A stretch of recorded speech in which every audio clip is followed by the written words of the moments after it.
안녕하세요. 크립토노마드입니다. 비트코인이 단기 급락세를 보이면서 시장 전반에 불안감을 안기기도 했지만 다시 6만 1000달러를 회복하면서 안도의 시그널을 안기고 있는 그런 모습 보이고 있습니다. 물론 아직 방향성을 예단하기는 어려운 상황이어서 비트코인 단기 시세와 관련해서는 분석가들의 전망이 다소 엇갈리는 모습 보이고 있습니다. 이번 급락이 비트코인을 45,000달러까지 끌어내릴 광범위한 조정의 시작이라는 분석이 있는 반면 연말까지 더 큰 랠리를 펼치기 전에 하락일 뿐이다, 이런 낙관적인 전망도 여전한 상황입니다. 요즘 암호화폐 시장에서 마스터카드의 이름을 부쩍 자주 듣게 되는 것 같습니다. 그동안 암호화폐 시장에서의 큰손인 디지털 커런시 그룹의 최대 주주로서 암호화폐 생태계 설계자로서 존재감을 가졌던 마스터카드가 암호화폐와 CBDC 등을 넘나들면서 블록체인 혁신에 적극적으로 나서려는 의지를 보이고 있습니다. 특히 마스터카드 부사장이 디지털 결제 파트너로서 리플 XRP를 언급하면서 이게 혹시 현실화할 가능성이 높은 것 아니냐, 이런 기대감들이 홀더들 사이에서는 피어오르고 있는 그런 모습입니다.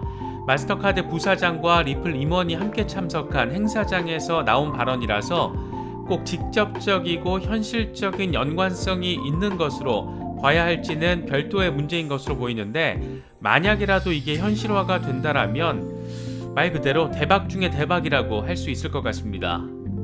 결제 수단으로서 암호화폐의 활용성이 시간이 지날수록 강화되고 있는 것은 어쩌면 당연한 수순일지도 모르겠습니다. 이번에는 아이비리그 명문 와튼스쿨이 수업료로 암호화폐 결제를 허용하기로 했다라는 소식이 전해졌습니다. 아무리 정부가 나서서 비트코인 화폐 아니다 이렇게 선을 그으려고 해도 이미 시장에서 화폐로 사용되고 적극적으로 적용이 이루어지고 있다는 점은 피할 수 없는 그런 현실이 돼버린 것 같습니다. 이번 달 비트코인 옵션 만기를 앞두고 여러가지 새로운 소식들이 전해졌습니다. 플랜 B의 예측처럼 10월 종가가 63,000달러 선에서 마무리가 된다면 11월 98,000달러 예측에 대한 기대감 역시 더 커질 수밖에 없을 것으로 보이는데, 이런저런 이슈들 잘 참고하셔서 시장 대응하시면 더 좋을 것 같습니다. 본격적인 시작에 앞서서 좋아요와 구독 또 알림 설정 꼭 부탁드리겠습니다. 영상 제작에 아주 큰 도움 된다는 말씀 함께 드리겠습니다. 그럼 시작하겠습니다. 먼저 비트코인 상황입니다. 비트코인은 다시 6만 1000달러 수준을 회복한 모습을 보이고 있습니다. 다시 6만 달러 위에 올라섰다라는 점은 반갑게 느껴지긴 하지만 단기적인 흐름만 놓고 봐서는 이게 상승의 방향성을 의미하는 것인지 이걸 판단하기는 아직은 다소 애매한 상황으로도 볼 수 있을 것 같습니다. 공포 탐욕 지수는 하루 전보다 4포인트 오른 70을 기록하면서 탐욕 단계가 지속되고 있습니다. 비트코인 도미넌스는 44%대 수준을 계속해서 유지하면서 아주 강하지도 또 그렇다고 약하지도 않은 시장 지배력을 보이고 있는 그런 상황입니다. 현재 비트코인 상황과 관련해서 코인데스크는 비트코인이 이번 달 옵션 만기를 앞두고 6만 1000달러를 향해 바라보고 있다, 이렇게 분석했습니다. 코인데스크는 비트코인이 6만 1000달러 부근까지 회복하는 모습을 보이긴 했지만 분석가들의 견해가 엇갈린다라면서 몇몇 분석들을, 전망들을 대비시켰습니다.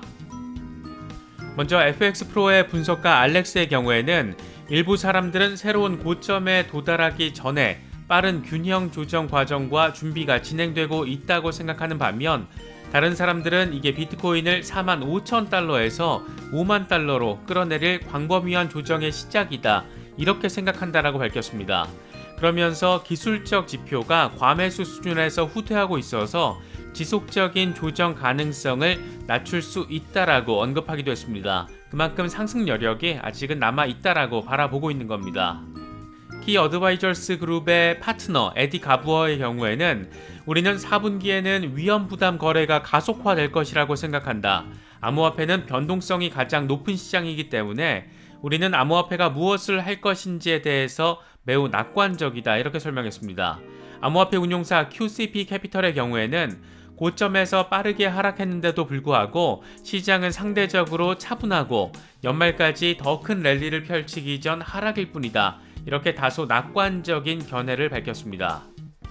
10월에 남은 일정 가운데 피날레는 여러모로 현지 시간으로 10월 29일 예고된 옵션 만기일이 될 가능성이 높아 보입니다. 현재 31억 달러 수준의 비트코인 옵션이 만기될 예정인 만큼 아래든 위든 변동성의 원인이 될 수 있는 그런 상황입니다.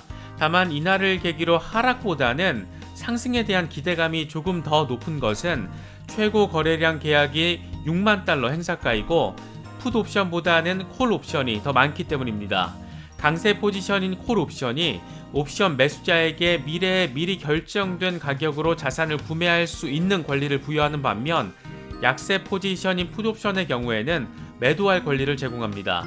펀드 스트레스의 경우에는 비트코인이 6만 달러를 유지하고 풋 옵션 거래량이 계속 줄어들면 장기 거래자가 혜택을 볼 것이라고 밝히면서 어느 정도 기대감을 안기기도 했습니다. 비트코인 가격 상승에 맞춰서 매도 대신 홀딩을 선택하는 추세가 계속 강화되고 있다는 점이 온체인 데이터로도 확인됐습니다. 글래스노드 데이터를 보면 현재 호들링 상태에 있거나 분실된 비트코인 숫자가 9개월 만에 최고치인 721만 6114 BTC라고 밝혔습니다. 엄청 많습니다. 이와 관련해서 코인텔레그래프는 비트코인의 호들링 또는 분실이 늘었다는 것은 거래 가능한 비트코인의 유통 물량이 감소했다는 점을 의미한다라고 분석했습니다. 현재 비트코인 호들링 또는 분실 규모는 전체 비트코인 수량, 발행 예정 수량이 2100만 개의 34% 수준입니다. 그만큼 누군가 쥐고 있거나 어디론가 분실됐거나 결국에는 거래소로 이동할 수 없는 물량이 이렇게 많이 있다는 겁니다. 특히 비트코인 채굴자들이 여전히 축적 추세를 이어가고 있다는 점 역시 가격 상승 동력으로 작용할 가능성이 높습니다. 크립토퀀트 데이터를 보면 비트코인 채굴자 포지션 지수 MPI가 2021년 3월 6일 이후에 제로 아래에서 계속 머물면서 채굴자들이 비트코인 축적을 이어가고 있다는 점을 확인할 수가 있습니다. MPI는 모든 채굴자 지갑에서 나가는 비트코인의 수량과 1년 동안의 이동 평균을 비교해서 산출됩니다. 이에 대해서 크립토퀀트 분석가는 채굴자들이 보유한 비트코인의 수량은 비트코인 가격이 4만 달러 아래였던 5월과 비슷한 수준이다. 마지막 강세 행진에 앞서서 시장이 아직도 얼마나 초기 상태에 있는지를 엿볼 수 있는 부분이다. 이렇게 설명했습니다. 이런 가운데 비트코인의 인생을 건 마이크로 스트래티지의 마이클 세일러가 3분기 실적을 발표하면서 비트코인을 9,000개 추가 매수했다라고 밝혔습니다. 이에 따라서 2021년 3분기 말 마이크로 스트래티지는 비트코인 11만 4,042개를 보유하고 있는 상황입니다. 마이클 세일러는 특히 자신이 개인적으로 보유한 비트코인이 17,732개다 이렇게 공개해서 주목받기도 했는데 모두를 더 놀라게 했던 건 평균 매수 단가가 9,882달러였다는 거였습니다. 6만 1,000달러 현재 기준으로 계산을 했을 때 평가 이익이 무려 9억 2,200만 달러 수준입니다. 이어서 리플 XRP 상황 짚어보겠습니다. 최악의 경우에 0.77달러 후퇴 가능성까지 언급됐던 리플은 다행히 심리적인 지지선인 1달러를 회복하는 모습 보이고 있습니다. 이에 따라서 시가총액 역시 490억 달러를 다시 넘어서면서 500억 달러에 근접한 수준 보이고 있습니다. 글로벌 금융미디어 FX 스트릿은 XRP가 기술 지표상 압도적으로 약세를 보이고 있지만 매도세가 강화된다라면 약세론자의 덫을 의미하는 이른바 베어 트랩을 통해서 1.5달러로 끌어올릴 수 있다라고 분석했습니다. 그러면서 XRP가 1.12달러를 넘어서면 부정적인 견해는 무효화되고 상승 전환 패턴인 역 헤드앤숄더 패턴이 완성돼서 1.5달러를 목표로 할 것이라고 전망했습니다. 센티멘트가 공개한 XRP 온체인 데이터도 상당히 눈길을 끕니다. 센티멘트는 10월 한 달 동안 XRP 네트워크와 상호작용하는 활성 주소수가 뚜렷한 증가 추세를 나타냈다라면서 소셜미디어 플랫폼에서도 XRP 주목도가 상승하고 있다라고 설명했습니다. 그러면서 역사적으로 이 같은 지표는 필연적으로 가격 상승으로 이어졌다 이렇게 평가했습니다. 안 그래도 6개월 넘는 긴 조정 과정을 통해서 삼각 수렴 패턴 마무리하고 있는 상황인 만큼 시세 상승을 위한 조건들이 하나둘 채워지고 있는 모습이어서 기대감을 더욱더 키우고 있는 것 같습니다. XRP 홀더들 사이에서 특히나 더 관심을 모았던 것은 마스터카드와의 파트너십 가능성이 언급된 지점이었습니다. 요즘 암호화폐 결제 시스템 구축에 아주 적극적으로 나서고 있는 마스터카드가 리플과 파트너십을 맺고 페이먼트 시스템을 구축하면 대박 중에 대박이라고 할 수 있을 겁니다. 하지만 공식적으로 발표된 내용은 하나도 없고 마스터카드 부사장이 리플 임원과 함께 참석한 행사장에서 나온 관련 멘트 때문에 이런 가능성이 크게 점쳐졌습니다. 사실 상황적인 요건은 꽤 매력적이라고 볼 수도 있을 것 같습니다. 마스터카드 상품 담당 부사장이 미래 페이먼트 기술 혁신을 언급하는 과정에서 리플을 파트너라는 단어로 표현을 했기 때문입니다. 마스터카드 부사장 애쉬옥 벤카테스 와라는 지난 10월 25일 싱가포르 국영은행 DBS 주최 행사에 패널로 참석했습니다. 행사 제목은 디파이 금융으로 향하는 디지털 금융, 이런 제목이었는데 여기에는 리플 아세안 담당 국장인 브룩스 앤트위슬도 함께 참석했습니다. 관심을 모았던 마스터카드 부사장의 발언은 이렇습니다. 우리는 이런 변화의 흐름을 바라보고 있다. 결과적으로 우린 이런 환경을 조성하기 위해서 긍정적으로 바라보고 있다. 우리는 리플을 비롯한 여러 파트너들과 함께 일하고 있다. 여러 글로벌 기업들과 함께 일하고 있는 것이다. 사실 이게 답니다. 마스터카드는 XRP를 비롯한 여러 암호화폐 프로젝트 제휴카드를 출시하는 등 나름 이 시장의 확장성에 기여한 측면이 분명히 존재하는 것입니다. 이 발언을 놓고 마스터카드가 디지털 페이먼트 시스템을 리플과 협력해서 구축한다 이렇게 해석하는 것은 사실 냉정하게 바라보면 과장, 양념이 많이 뿌려진 해석으로 볼 수 있을 것 같습니다. 그럼에도 불구하고 기대감이 드는 건 기분 탓인 것 같습니다. 확실한 건 요즘 마스터카드가 아주 전폭적으로 암호화폐 시장과 블록체인 혁신을 바라보고 진입하고 있다는 겁니다.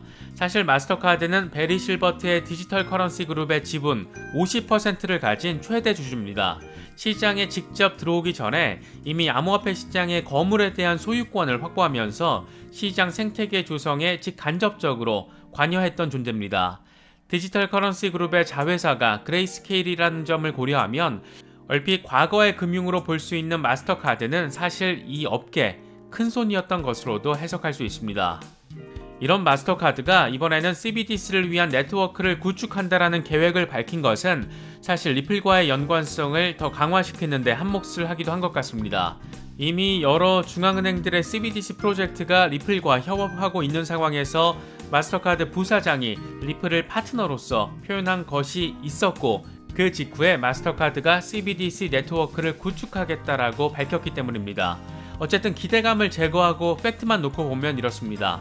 마스터카드 CEO 마이클 미바흐는 3분기 실적을 발표하면서 마스터카드는 CBDC를 위한 네트워크 준비와 함께 암호화폐 투자 활성화에 초점을 맞추고 있다라고 밝혔습니다. 그러면서 우리는 암호화폐 투자와 거래에 상당한 성장을 보고 있다. 자산군으로서 많은 일들이 진행되고 있고 이를 원하는 소비자들을 위해서 우리가 해야 할 역할이 있다라고 생각한다 이렇게 설명했습니다. 이어서 암호화폐 결제 수단으로 활용될 가능성이 가장 높은 부문이 CBDC가 될 것이다. 마스터카드는 CBDC를 처리할 수 있는 네트워크를 구축할 것이다 이렇게 강조했습니다. 리플렛을 통해서 구축할 수 있는데 이렇게 혼잣말로 답하고 있는 제 모습은 아마 기분 탓일 겁니다. 이런 가운데 미국 IB 명문 와튼스쿨이 블록체인과 디지털 자산 관련 강좌의 등록금 일부를 암호화폐로 받기로 해서 주목받고 있습니다. 코인데스크 보도를 보면 와튼스쿨은 새로운 온라인 임원 교육 프로그램 참가자에게 비트코인과 이더리움 등 가상 자산을 결제 수단으로 받기로 했습니다. 이 프로그램은 블록체인과 디지털 자산에 대해서 배우길 원하는 비즈니스 전문가들을 위해서 6주 동안 진행되는 블록체인과 디지털 자산의 경제학 과정입니다. 명문 교육기관에서조차 서서히 가상화폐를 결제 수단으로 받아들이고 있는 이런 모습은 통화로서의 확장성을 엿볼 수 있는 부분이고 앞으로 더 확장됐을 때 이런 암호화폐의 통화로서의 가치 역시 더 커질 것이라는 점을 짐작해 볼 수 있는 그런 부분이기도 합니다. 여러가지 디테일한 정보들, 이슈들이 많이 전해진 것 같습니다. 이런 부분들 잘 활용하셔서 10월 마무리 잘 하실 수 있으면 좋겠습니다. 이번에 준비한 영상은 여기까지입니다. 영상이 도움이 되셨다면 좋아요와 구독, 또 알림 설정 꼭 부탁드리겠습니다. 영상 제작에 아주 큰 도움 된다는 말씀 함께 드립니다. 언제나 성투하시기를 기원하겠습니다. 시청해주셔서 감사합니다. 지금까지 크립토 노마디였습니다.